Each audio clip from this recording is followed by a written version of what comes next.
Hammasini sinab ko'rdim, baribir baqiradi. Bunday vaziyatda bolaga va eng asosiysi, o'zingizga qanday yordam berish mumkin?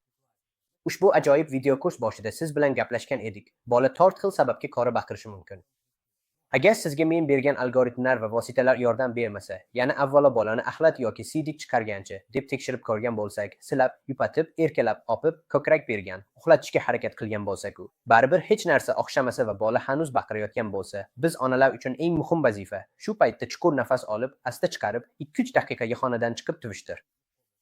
Ha, bu juda qo'rqinchli eshitilishi mumkin, lekin bu zamonaviy va isbotlangan konsept. Agar sizda shunday deb ataladigan pushti yigi yuz bersa, nima qilish kerak?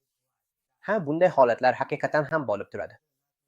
Afsuski, ko'pincha bu yigilar hech qanday asosga ega bo'lmaydi. Shuning uchun biz ota-ona sifatida avvalo o'zimizni tinchlantirishimiz kerak. Biz xonadan chiqib, o'zimizga choy quyamiz, biror shokolad yeb olamiz. Bola qichqiradi, hech qanday yomon narsa bo'lmaydi. Shundan so'ng, yana 2 yoki 3 daqiqa davomida biz qaytib kelamiz va men ushbu video kursning boshida aytib o'tgan usullar va manipulyatsiyalarni aylana shaklida qo'llashni boshlaymiz.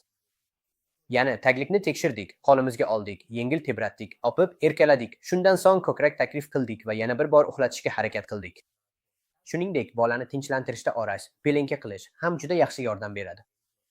Ko'pincha internetda siz o'rindiq eskirgan, yomon narsa ekanligini va hozir haqiqatda ishlatib bo'lmaydigan narsa ekanligini topishingiz mumkin. Shunday emasmi?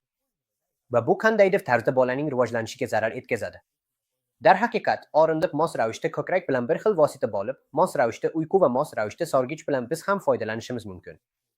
Yana iltimos, esda tuting, qiziqarli bir maqolda aytilganidek, bola nimadan xursand bo'lsa bo'lsin, faqat baqirmasa bo'ldi. Biz uchun, ota-onalar uchun sorgichlar, orash, sorgichlar, hatto moslashtirilgan sut aralashmalari, bularning barchasi bolaga rivojlanishdagi sakrashlar va haqiqatan ham qo'rqinchli va stressli vaziyatlarni yengilroq boshdan kechirishiga yordam beradigan vositalardir.